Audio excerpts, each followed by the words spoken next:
Hello and welcome back to the 45th installment of Anna Attempts to Explain Things. I'm your host, Anna, and this week's topic is why I left the home group.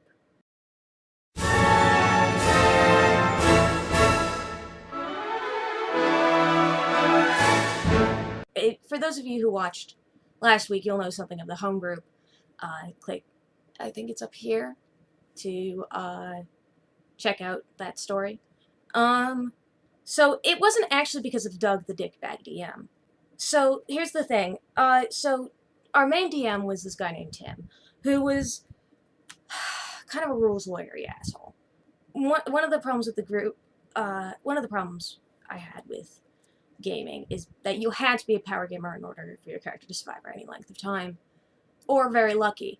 PC turnover rate was very high. Everybody had at least one or two backup characters. I once went through 3 characters in a session. It was ridiculous. After a while, I stopped bothering with, making backgrounds or interesting, backstories for my characters, because if I did that, I'd get attached, and then I'd be upset when they died, inevitably. So, I probably should have been suspicious when Tim asked me to come up with a backstory for Tam, my human fighter.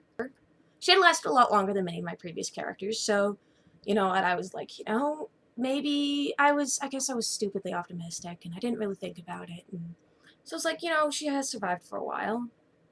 The worst part was Tim didn't ask me directly. He asked me through BJ, the friend who texted me about Doug when the whole thing went down. And so I wasn't as suspicious as I should be. So I made her backstory, and I made her the transgender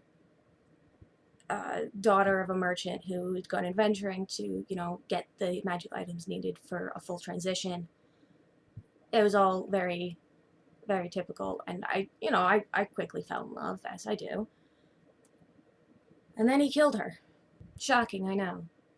So, what happened is we had a party NPC, a sailor named Stevos, also human, apparently low level.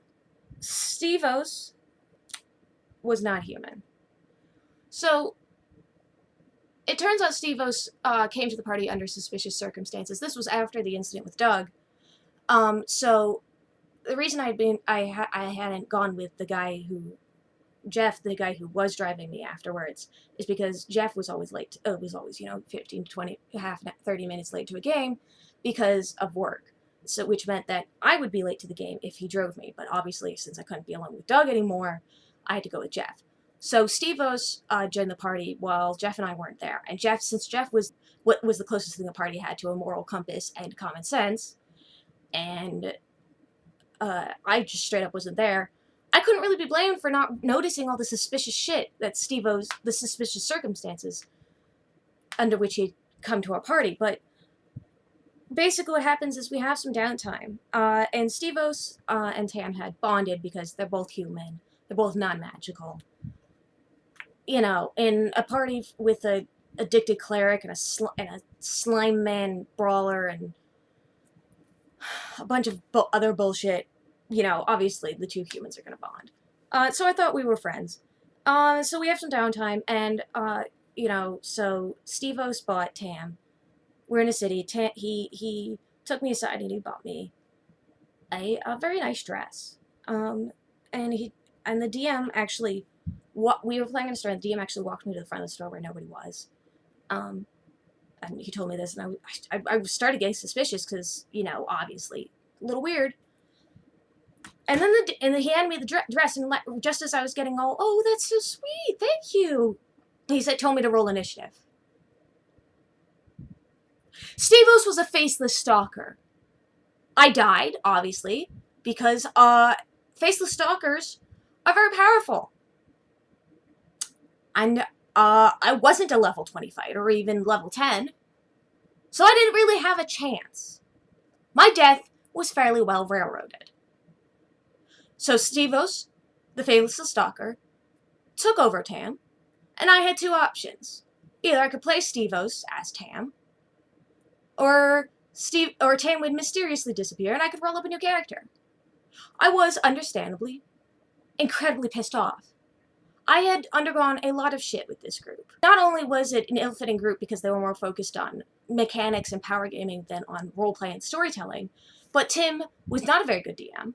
The group was well oversized. It took half an hour for a single round of combat to go through because people were shit players, and the DM was, and there was like 13 of us. I learned to play Magic in between 2 turns of combat. I learned to play Magic the Gathering. It took that long for a fight to happen. I was blamed for it.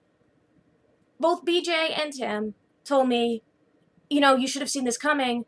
He came to you under suspicious circumstances, and I said, I wasn't there for those suspicious circumstances. And, you know, you should have learned your lesson. You guys need to stop adopting random strangers. And I said, I wasn't there for the adoption of him. He did this suspicious thing, and I said, I wasn't there for that. And the party did not properly report these things to me because they didn't notice them.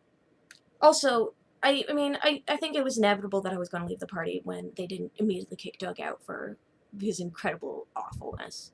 But, you know, that was the last straw. I never went back. If you enjoyed this video, check out more content in the links in the description below for the Dungeon Bad Decisions Discord server, and my blog where I post quotes, anecdotes, and photos from the tabletop games I play in at thedungeonofbaddecisions.tumblr.com. And to support my Patreon. Special thanks again to Crunchy Chompy for being a Game Master's Nightmare, and to Paula John and Tark for being average adventurers. Click here to check out the rest of the series, and don't forget to like and subscribe. Roll 20s, y'all!